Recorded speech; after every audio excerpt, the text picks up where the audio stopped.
Former Conservative MP Edwina Currie is with us this morning. Morning, Edwina. Good morning, Anton.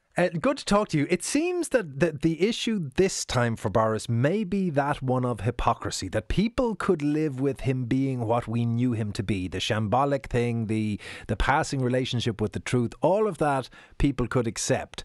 But the hypocrisy of living one life while demanding another of people, is this a straw starting to break a camel's back? No, it isn't. And you're making a lot of assumptions there. There's a lot of kind of feverish activity going on in London and in the media about this. What I think more people here are worried about actually is Omicron. Seriously worried about Omicron. We had nearly 60,000 cases announced yesterday, and it looks as if it's going to take over before Christmas. But you see, that's where I would have thought, Edwina, that's at the crux of this. There was a very interesting. No, it isn't. No, but hang on for a second. Hang on, let me put it to you. There was a tweet put up by an A&E doctor on social media who took a picture of himself in a full respirator, goggles, and PPE, and he described and he said, "This was my Christmas period, watching people die alone without their families. There was no wine and cheese for me." Isn't that the thing that people look and say, we were afraid and you acted in a way that was inimical to our best interests? You're making all sorts of assumptions. Can I just remind you, Downing Street has got over 100 rooms. It's actually an awful lot bigger than most people realise, and thousands of people actually work there.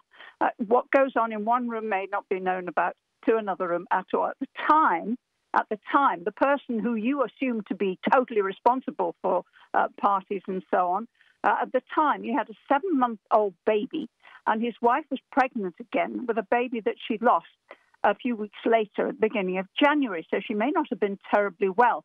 I mean, it strikes me that a lot of these, I would have said, had I been a responsible person in Downing Street, in the comms team, I would have said, under no circumstances are we having parties. Absolutely not. Of course we can't.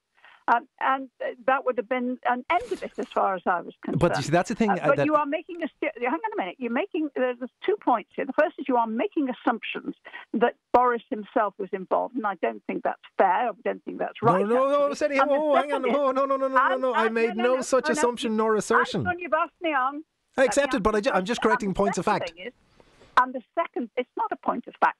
And the second thing is that actually anybody around at the moment who is saying, I'm not going to obey the rules, I'm not going to look after myself, I'm not going to look after my neighbours and my family, I'm going to go out, I'm going to do this, I'm going to do that, because the Prime Minister may or may not have behaved himself, is being an absolute loon. No, but hang on for a minute. Okay. You will recall, I think it overlapped with your time when you were serving in Parliament, the former Irish Taoiseach Charles Haughey. And one of the things that emerged after Haughey's era was that in respect of corruption, a lot of the people who acted wrongly said, we didn't have to be instructed, we knew what the boss wanted.